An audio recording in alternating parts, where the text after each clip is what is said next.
Well, it's been 10 years since Australia's national rugby team won the Bledisloe Cup.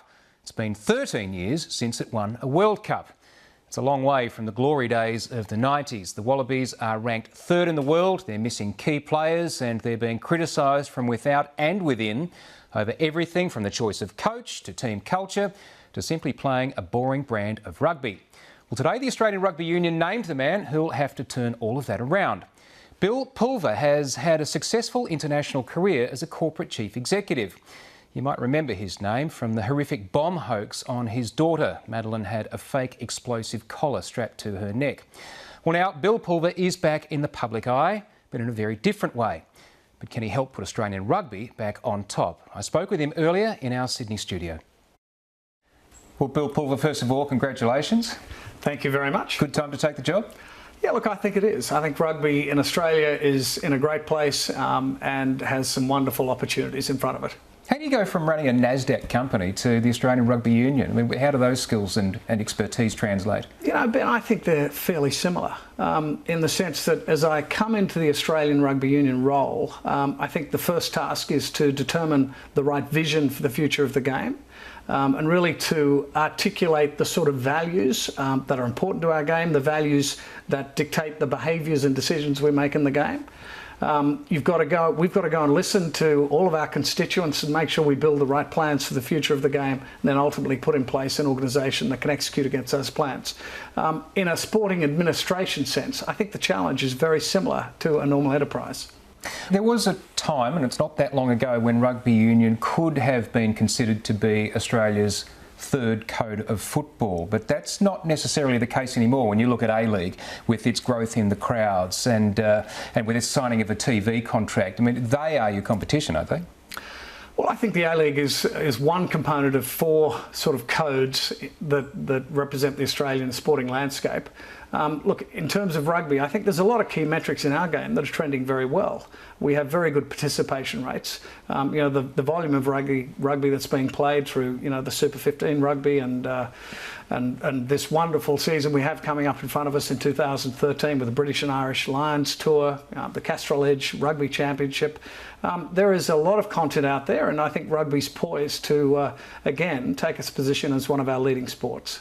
If you talk to some of the fans, what they'll say is that one of the problems with rugby at the moment is that it's just less interesting to watch than it was. And yes, sure, you've had the ups and downs of the national side and there have been some wins, but they haven't necessarily been very entertaining wins. There's not a lot of tries being scored. Do you see that as a problem for the game? You know, I don't think you can just simply link the number of tries scored to the entertainment value of the game. I mean, if you saw Kurtley Beale score that try to win the last game on the recent tour, that was a magical piece of television. Look, we clearly have an obligation inside the game to focus on the entertainment value, right? I mean, the reality is that sporting fans in Australia have a lot of entertainment options that they can consider, and we need to make sure we continue to advance, improve our entertainment value. But I can tell you, I think there's many passionate rugby fans out there that are just delighted with the way the game is going at the moment. Well, when you talk about listening to the constituents, there's obviously the fans, and you know, there's various opinions that the game is less interesting to watch than it has been. We've talked about that, but also the players. And Quade Cooper, quite spectacularly, had some things to say about the Wallabies culture. Was he off the mark? You know, I'm not sure whether he was off or on the mark, but clearly the culture that we're looking for inside our game is that things like character, integrity and team first are very important to the game. And when you ingrain that sort of culture into the code as we are doing, I think those sorts of issues will take care of themselves. They haven't been taking care of themselves. How much influence do you as chief executive have over those sorts of things? Well, I would argue that the game is in any way problematic around that sort of issue right now. You know, that particular Quade Cooper issue got a little bit of airplay. Is that bad for the game? Not necessarily. You know, I don't think we have a major issue there. I actually think that issue did take care of itself quite well, which is a testament to the culture that we have in the game.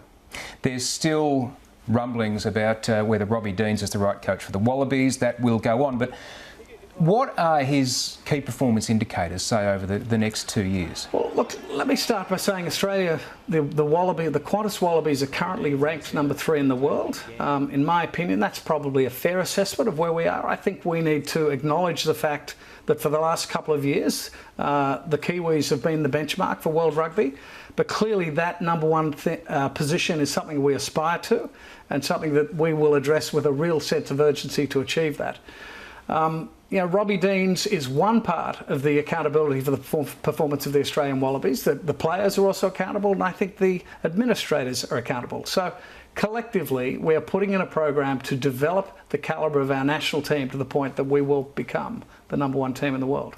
You and your family have quite recently been through a very traumatic and a very public episode with the hoax bomb on your daughter Madeline. Now, how long and hard did you have to think about putting yourself back into such a public position? This was an issue we discussed inside our family at length, but there was never even a moment's hesitation behind whether I should accept this role.